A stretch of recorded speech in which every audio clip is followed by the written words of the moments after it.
Welcome back to another battle, Doomsday versus Swamp Thing. Doomsday, the only creature in the history of the DC multiverse to kill Superman with his bare hands. Not with magic, not with kryptonite, not through some clever scheme, but with pure punches, with the sheer relentlessness of a being who knows no pain, knows no fear, and knows no stopping. And Swamp Thing, not a human disguised as a plant, not some ordinary swamp monster. He is Alec Holland. Or rather, he is what was once Alec Holland before becoming the avatar of the Green, the collective consciousness connecting all plant life on Earth and beyond. He is the god of the wilderness, the roar of nature when it is violated, the hand of Mother Earth striking down those who dare challenge the order of life. When Krypton's destroyer faces the god of every green sprout, when pure killing instinct clashes with the will of an entire living planet, who will be the one left standing? Before there were crystal cities and scientific councils, Krypton was once a brutal world where life could survive only by destroying one another. An ancient Kryptonian scientist, in an attempt to create the perfect organism, placed an embryo in the harshest conditions imaginable. The embryo was killed, then resurrected, then killed again, then resurrected once more. This process repeated thousands, tens of thousands of times. Every time it died, the embryo remembered the cause of its death. Every time it came back to life, it evolved so that it would never die from that cause again. Through millions of years of repeated torture, the creature was no longer an individual. It became a concept, the concept of being unkillable. When it finally escaped the laboratory, it no longer had a name. The ancient Kryptonians called it Doomsday. It does not possess intelligence in the human sense. It has no emotions, no memories, and no goal beyond destruction. It is the survival instinct pushed to its absolute extreme, kill or be killed. And because it cannot be killed, it has only one function left: to kill. Doomsday has no allegiance. He serves no one and allies with no one. He is a natural disaster given the form of a living creature. He has rampaged across multiple planets, leaving ruined civilizations in his wake. He has faced the Justice League and defeated its members one by one. He has faced Darkseid, the tyrant of Apocalypse, and made even a god of darkness bleed. And in the most horrifying moment in DC history, he faced Superman. Not a weakened Superman, or one whose powers had been diminished, but Superman at the peak of his abilities, and Doomsday killed him with his bare hands, with his fists, until both of them collapsed onto the ground of Metropolis, and the world fell silent.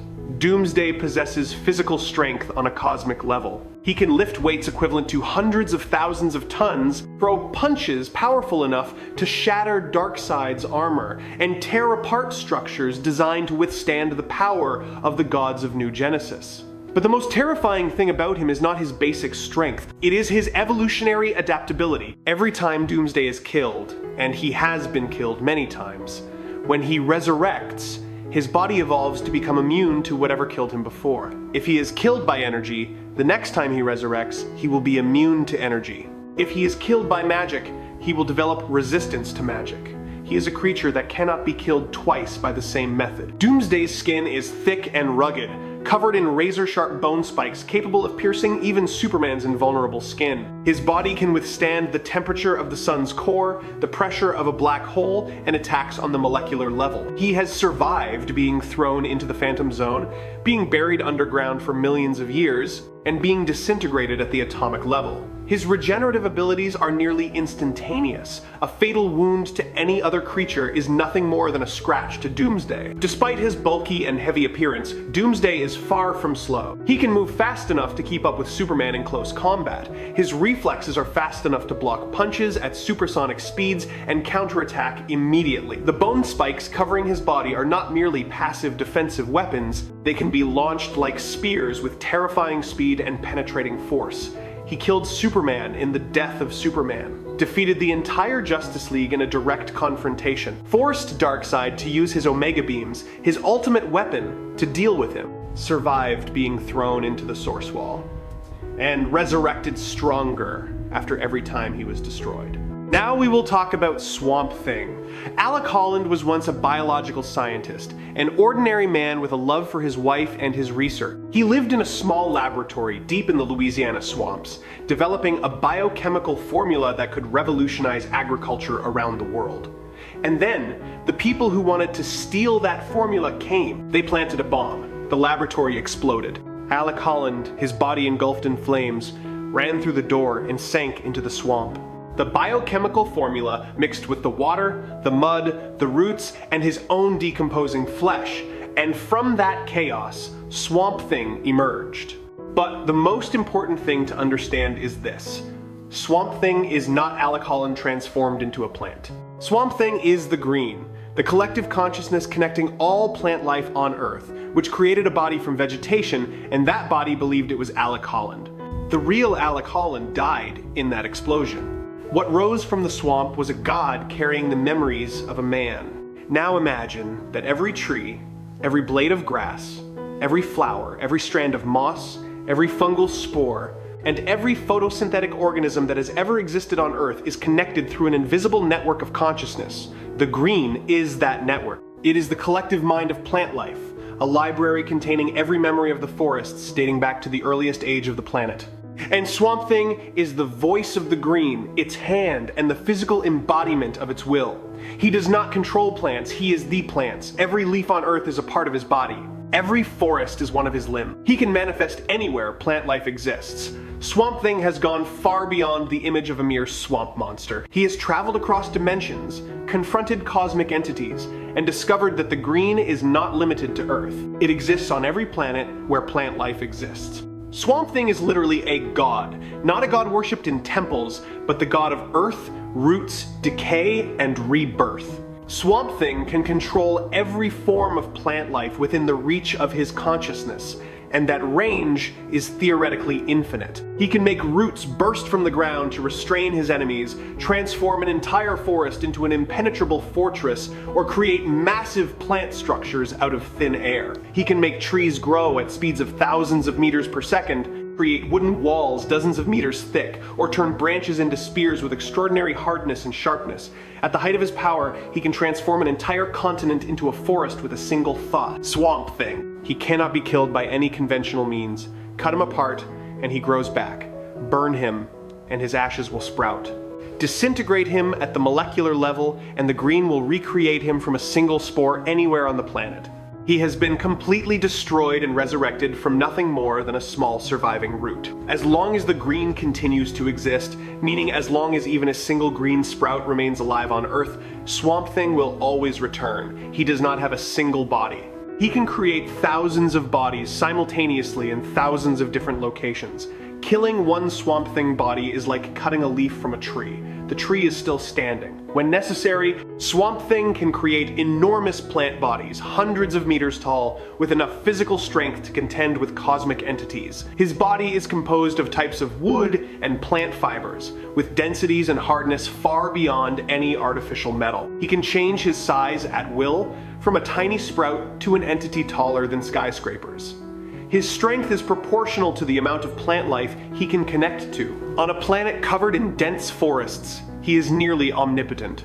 Swamp Thing has traveled through the red, the gray, the rot, and even the black.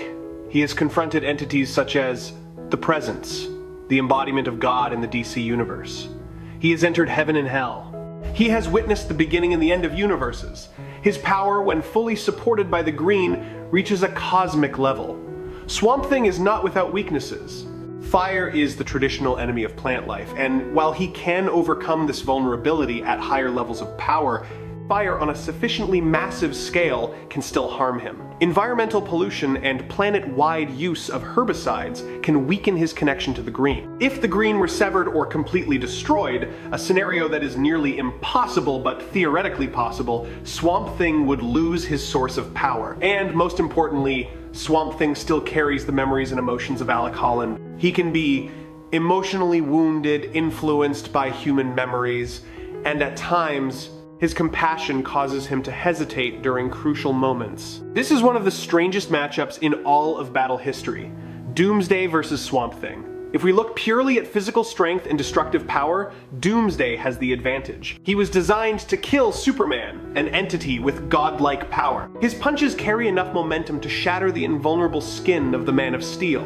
Swamp Thing, although he can create massive bodies with formidable strength, was not designed for direct physical combat. His plant-based body, while tough and resilient, does not possess the molecular density of Doomsday's biological body, which evolved through millions of years of death, resurrection, and adaptation. In a pure one-on-one fight, without using special abilities, Doomsday would tear Swamp Thing's body apart. But that conclusion is flawed, because Swamp Thing never fights that way. Doomsday can be killed, although it is extremely difficult. He has been killed many times, even though he becomes stronger with every resurrection. But theoretically, if you found a way to kill him that he had never experienced before, you could end him. Swamp Thing is different. He cannot be killed in any conventional sense. You can destroy his body, but he will regenerate. You can burn him, but the green will grow him back from a single spore. You can disintegrate him at the atomic level, but as long as even a single plant cell remains somewhere on the planet, he will return. Doomsday is an extremely difficult creature to kill. Swamp Thing is a creature that cannot be killed. And the difference between extremely difficult and impossible is an unbridgeable gulf. Doomsday adapts by dying and coming back to life. Every death is a lesson. But this process requires time, and more importantly, it requires a true death. If Doomsday cannot kill Swamp Thing, and he cannot because Swamp Thing cannot be killed, then Doomsday will never receive the evolutionary lesson he needs. He will be trapped in a cycle. Attack, destroy a body, and watch that body grow back. No true death, no evolution. Swamp Thing is different. He does not need to adapt through death. He has billions of years of plant evolutionary experience stored within the green. He possesses the intelligence of a consciousness network spread across the planet. The battle. The fight will begin with Doomsday charging forward. His instinct has only one command: destroy. He will unleash punches carrying the force of an asteroid, tearing apart Swamp Thing's plant body. Wood will shatter, leaves will fly, roots will snap. In the first few seconds, it will look like Doomsday is winning. He will be crushing Swamp Thing like a child tearing apart a flower. But then, from beneath the ground, from the remaining tree stumps, from spores floating through the air, Swamp Thing will begin to grow back. Not one body, but dozens, hundreds. Roots will burst from every direction, wrapping around Doomsday's legs and dragging him down. Massive tree trunks will grow around him, forming a prison of wood and roots. Doomsday will roar and tear those trunks apart, but for every tree he rips apart, 10 more will grow. Doomsday will try to use his strength to break free. He will snap roots, smash tree trunks, and even use his bone spikes to sever anything that touches him. But the problem is this: he is fighting the ground. He is fighting the planet itself.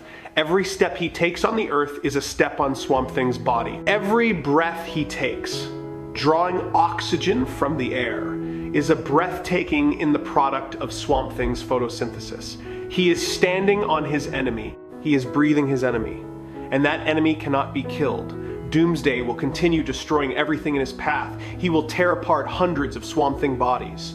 But every destroyed body is nothing more than a fallen leaf. The tree remains standing. And that tree is tightening its grip. The roots will begin wrapping around his legs, not to inflict damage, because the roots cannot pierce Doomsday's skin, but to hold him in place, to slow him down, to drag him underground, where there is no light, where there is no room for him to swing his fists. And this is where Swamp Thing reveals his true power. He does not need to kill Doomsday. He only needs to contain him, to imprison him. A forest can grow around Doomsday with thousands of layers of intertwined wood and roots, not to cause damage, but to create a living coffin. Doomsday will tear through one layer, but another will grow. He will punch through one wall, but another, even thicker wall, will grow in its place, because Swamp Thing has the entire biomass of the planet as his resource. Doomsday only has 2 fists. If the battle lasts long enough, and for Swamp Thing, time has no meaning, Doomsday will be buried, not killed, contained.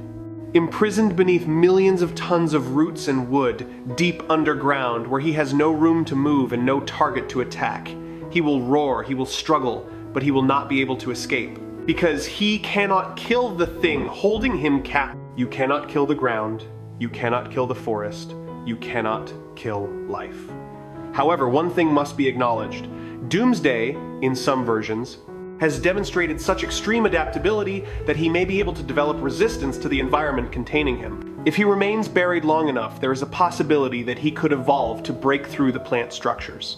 But that process requires time, and during that time, Swamp Thing can continuously reinforce his prison. This is a victory for Swamp Thing.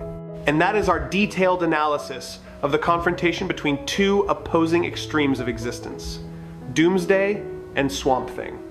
Let us know what you think by leaving a comment below. Do you side with Doomsday's pure destructive instinct or Swamp Thing's quiet immortality? If you enjoy battle analyses like this, don't forget to like, subscribe to the channel, and hit the notification bell so you do not miss any of the next cosmic battles. Thank you for watching, and we will see you again in the next battles, where every limit of power, life, and death will be dissected. Goodbye, and see you next time.